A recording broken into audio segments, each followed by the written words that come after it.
Picture a space where words flow freely, where the weight of unspoken emotion find release, and where each page turned marks a step towards reclaiming your inner strength.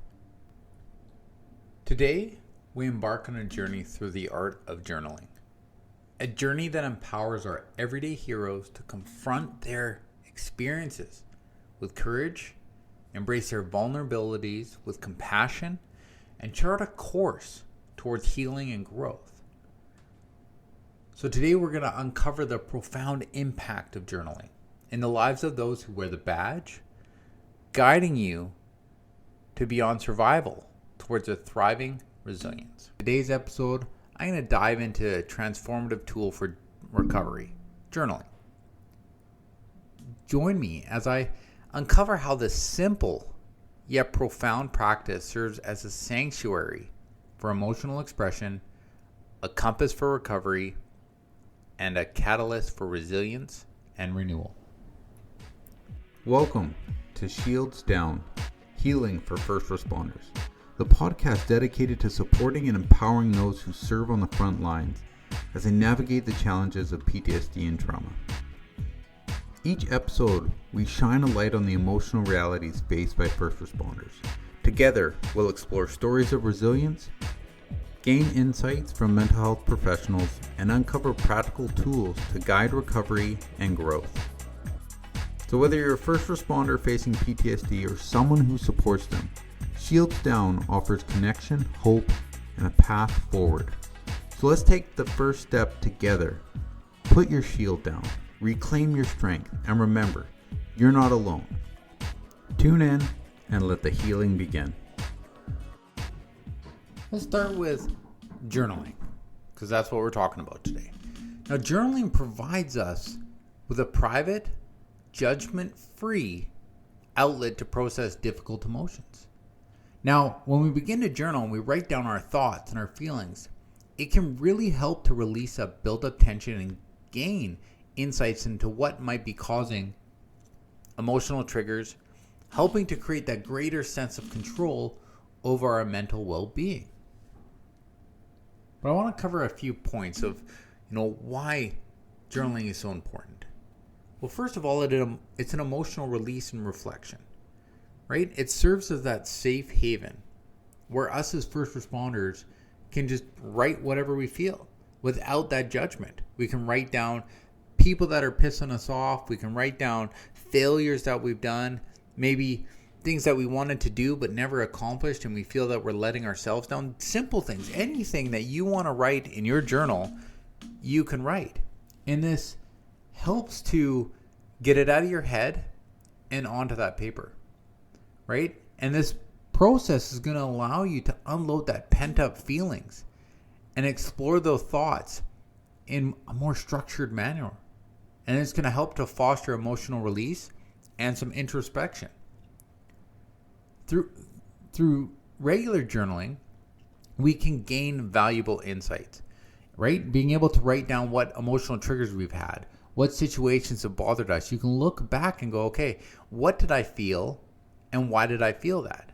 And you see a pattern, you go, okay, that is a trigger for me, but I would never have realized that unless I was journaling. Right? And I'm not saying you have to write down your life story. Write down a few lines every day. Write down whatever the heck gets out of your head. And you don't even have to do it daily. Sometimes you want to journal and you're like, I don't feel like writing today. Then don't write today.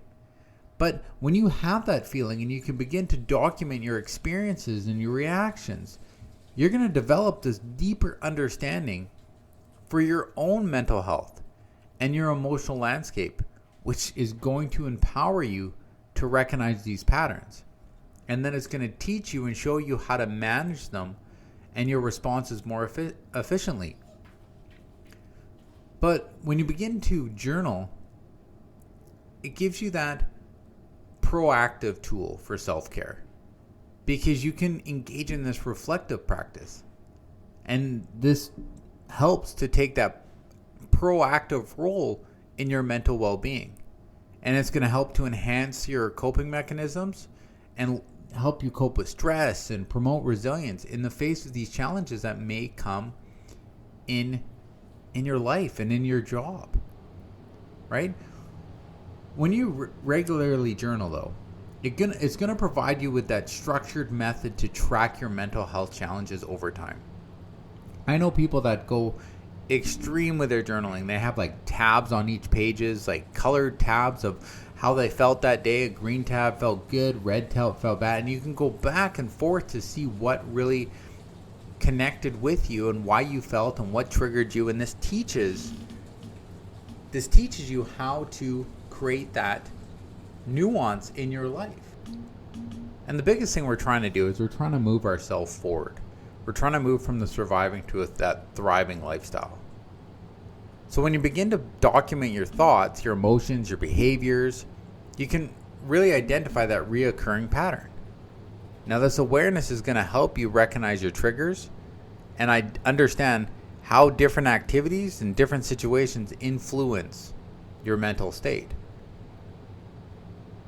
But don't forget to look back, right? Every Sunday, I look back on my week and go, okay, what did I do right? What did I do wrong? Where do I need to grow? And I journal differently on Sunday than I do the rest of the week because it's a reflection time for me, right? Because you can note improvements. You can note how you manage stress, right? The coping strategies that I tried during the week that worked, or maybe some of the setbacks I encountered, right? But when you journal, you can write things down and you can understand, okay, where do I need to go from here? How do I move forward with my life? And that's why I think journaling is so important. And this is what's going to contribute to your mental health and what's going to contribute to that stability of your mental health. Because you can learn where you need to adjust and what you need to do. And it can also serve as a source of motivation and accountability. Right? When you look back and you review your entries, it can boost your personal morale. And you can say, wow, look how far I've come. Look at the things I've done. And you can also say, look what I overcame. Look at the resilience. But if you don't know, because PTSD is causing that confusion state in your mind.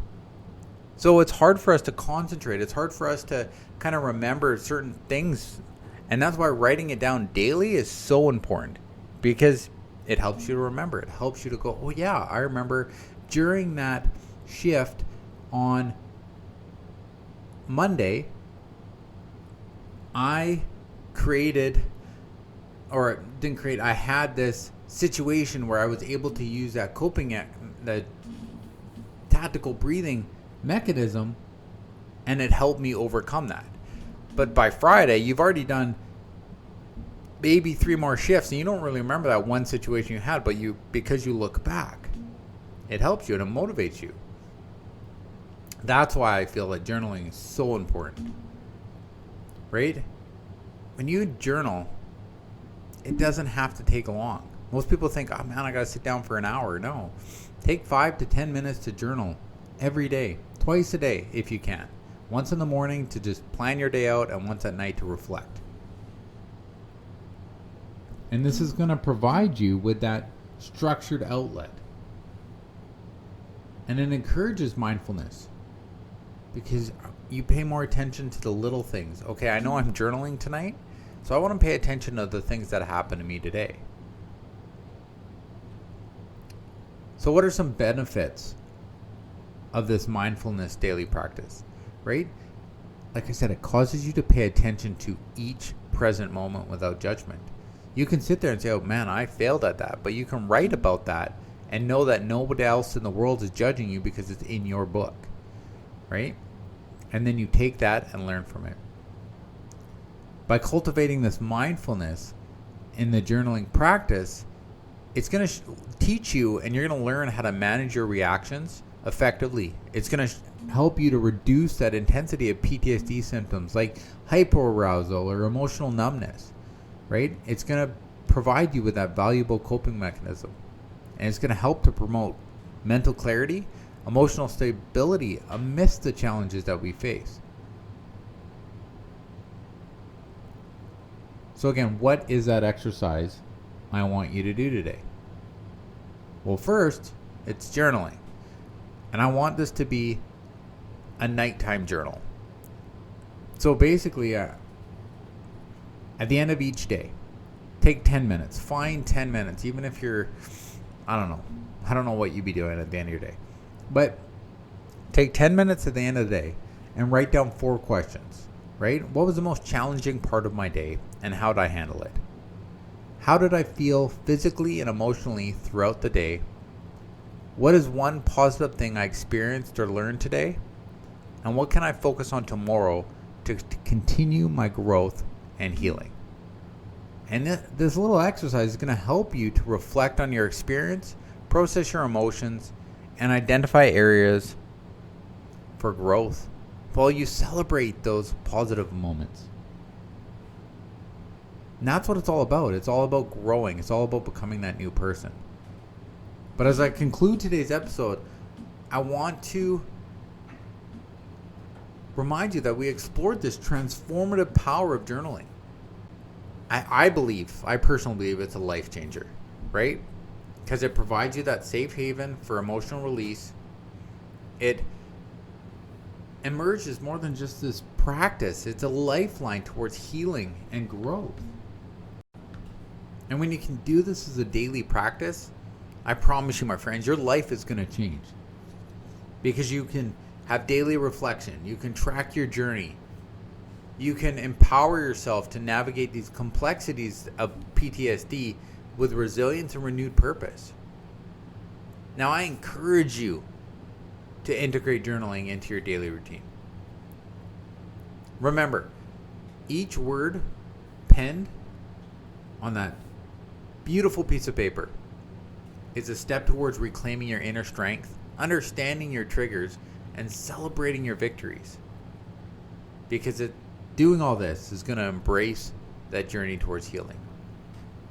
Thank you for tuning in to Shields Down, Healing for First Responders.